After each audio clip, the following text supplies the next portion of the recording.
미국 항공우주국 나사가 화성의 표면에 액체 상태의 물이 흐르고 있다는 증거를 발표를 하면서 전 세계 이목이 집중되고 있습니다.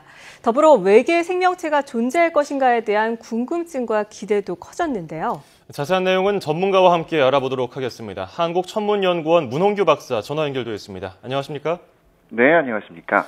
네, 화성이 예전부터 지구와 비슷해서 제2의 지구라고 불리지 않았습니까? 네네. 화성의 환경이 어떤지 좀 궁금한데요.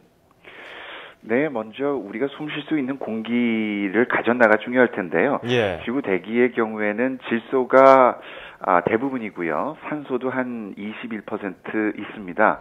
여기에 비해서 화성은 이산화탄소가 대부분이고요. 그 다음에 질소가 한 3%에 못 미치고, 우리에게 꼭 필요한 산소는 0.1%에 불과합니다. 예. 게다가 기압도 지구의 1%에도 미치지 못해서요. 지구 25km 상공하고 같아요. 그러니까 결국 사람이 숨 쉴 수 없고요. 거기다 이제 온도도 평균 기온이 지구보다 훨씬 낮아서요. 대체로 영하의 날씨입니다. 네, 그렇군요. 산소가 0.1%에 불과하고 사람이 숨 쉴 수가 없다면 이런 환경에서 사람이 살기는 좀 어렵지 않을까요? 그렇습니다. 반드시 우주복을 착용해야 하고요. 그 다음에 여러 가지 조건이 잘 맞춰진 그런 우주선 모듈에 들어가서 살아야겠죠. 하지만 우리 화성이 지구하고 가장 유사한 환경을 가진 것은 맞고요. 그래서 지구하고 살기 비슷한 환경으로 만드는 것을 이제 테라포밍이라고 하는데요. 네. 아마 필요하다면은 수세기에 걸쳐서 그런 거대 프로젝트도 진행될 것으로 초창기에 그 개척자들은 예상했었습니다. 예, 실제로 지금 화성에 머무르기 위해서 고립 훈련을 하기도 하고 있고요. 또 나사가 화성에 이 액체 상태에 물이 흐르고 있다, 그런 증거가 발견됐다 이렇게 얘기를 했는데 이 흔적을 물이 흐른 것이라고 보는 근거가 뭘까요? 네, 그 이유는 이게 예전에도 사진으로 찍히긴 했었는데요. 예. 이번에 알게 된 것은 따뜻할 때는 물이 흘러서 그 실개천의 폭도 넓어지고 젖어 있다는 이렇게 색깔이 어두운 게 보이는데요. 예. 그랬다가 이제 가을이 돼서 좀 추워지면은 그게 물이 얼어서 흐르지 않고 하는 것이 발견됐고요. 게다가 이 스펙트럼으로 보니까 실개천에서 염분이 발견된 겁니다. 네, 그래서 염소하고 또 마그네슘 이런 게 포함되어 있는데요. 예. 우리가 학교에서 어느 점 내림이라고 배우지 않았습니까? 예. 예, 이런 그 물질들이 있을 경우에 얼음이 더 낮은 온도에서도 얼지 않는다.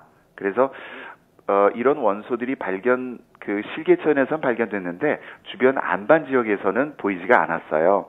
그래서 따뜻할 때 이렇게 충분히 그 땅을 적셔가지고 흐르고 따뜻할 때 나타났다가 다시 온도가 내려가면 나오지 않는 이런 계절 변화가 되풀이되는 것을 보고 흐르는 물이 있구나라는 강력한 증거로 삼고 있습니다. 네, 그렇다면 이번에 발견된 이른바 소금물 개천은 어디서부터 시작이 된 거라고 볼 수 있을까요? 예, 아직 그 원천이 어딘가에 대해서는 그 정확하게 파악이 되지는 않고 있는데요. 분명한 것은 화성 표면 안에 지하수가 있는 것은 분명해 보입니다. 하지만 지구 지하수처럼 그 물줄기를 이루는지 여기에 대해서는 알 수가 없고요. 네. 아마도 과거에 화성에 원시 바다가 있었다고 하는 또 강력한 증거가 올해 초에 발견이 됐는데요. 네네. 아마 그 바다와도 관련이 있지 않을까 생각됩니다만은 아직 후속 연구가 더 필요한 그런 상황입니다. 네, 말씀하신 것처럼 좀 더 탐사 자료를 분석하고 연구가 있어야 될 텐데 방금 언급됐지만 짠물 하면은 바다 아니겠습니까? 이 소금물 개천하고 바닷물하고는 좀 다를까요? 예, 저도 논문을 읽어봤는데요. 예. 염소, 나트륨, 마그네슘, 칼슘 이런 그 원소들이 발견된 것을 봤습니다. 그 원소들 몇 면을 보면은 지구 바다하고 크게 다르지는 않은 것 같은데요. 이게 스펙트럼 관측이기 때문에 그 함량비에 대해서는 지구 바다하고 비슷한지 어떤지에 대한 그런 결과는 나와 있지 않습니다. 예. 그래서 아마도 후에 그 탐사 로보가 가서 직접 측정해야지 얼마나 지구 바다와 비슷한지 아마 결론을 내릴 수 있을 것 같습니다. 네, 측정을 좀 더 기다려 봐야 될 텐데요. 이 물은 사람을 비롯해서 식물 등 생명체가 살아가는 데 필수적인 요소 아니겠습니까?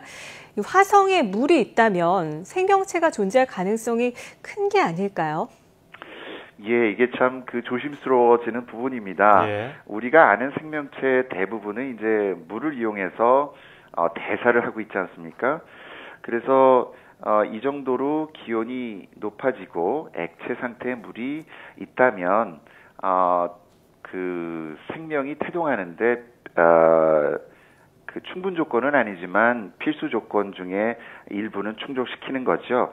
하지만 이게 그 어느 때보다도 화성의 생명체 존재를 유추하는데 긍정적인 결론이기는 합니다만은 예. 이번 발견으로 해서 예. 과거 생명체가 화성에 있었다 아니면 지금 살고 있다라고 단정하기에는 아직 이른 면이 있는 것 같습니다. 그 단정하기는 어렵지만 만에 하나 화성에 생명체가 존재한다면은 어떤 종류가 살 만한 가능성이 가장 높을까요?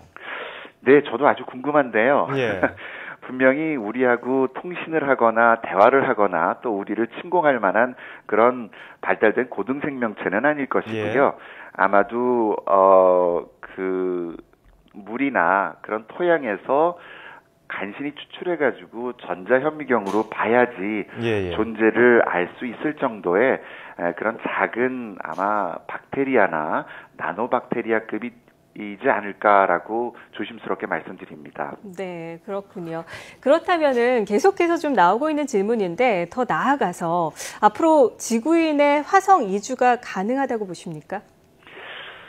네, 이 물이 있다는 것은 그 생활 용수로 쓸 수 있다는 거고요. 전기 분해해서 숨 쉴 수 있는 공기와 마실 수 있는 물, 그다음에 식물을 재배할 수 있는 그런 용수로도 쓸 수 있다는 얘기가 되는데요.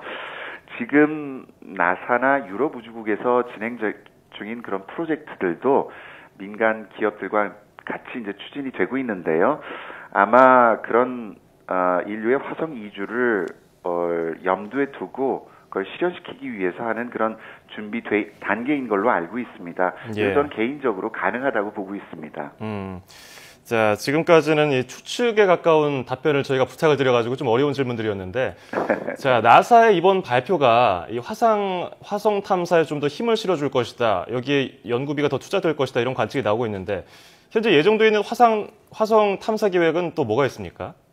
일단 나사의 계획을 보면은 사람이 이주해서 살려면 화성의 환경에 대해서 지금 잘 모르는 건 아니지만 예. 조금 더 정밀하게 알아야 될 필요가 있습니다.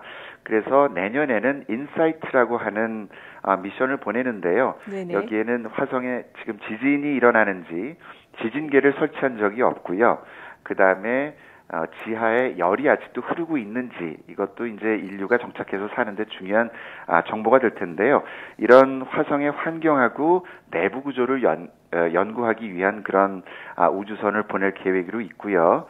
그 다음에 2020년에 발사가 될 마스 2020이라는 미션은 주로 생명의 존재를 알아내는데, 그러니까 과거 흔적이나 예. 지금도 뭐가 살고 있을까 이것을 분석하기 위한 그런 장비들을 싣고 나사로 화성으로 갈 계획으로 있습니다. 네, 잘 알겠습니다. 자, 지금까지 한국천문연구원 문홍규 박사와 함께 이야기 나눴습니다. 오늘 말씀 고맙습니다. 네, 감사합니다. 네, 이 영화에서나 보던 인류의 화성 정착 진짜로 가능할까요? 예, 언제 들어도 흥미진진한 주제인데요. 화성에 대한 탐구가 더 기다려지게 하는 오늘 화성의 물 관련 소식 들어봤습니다.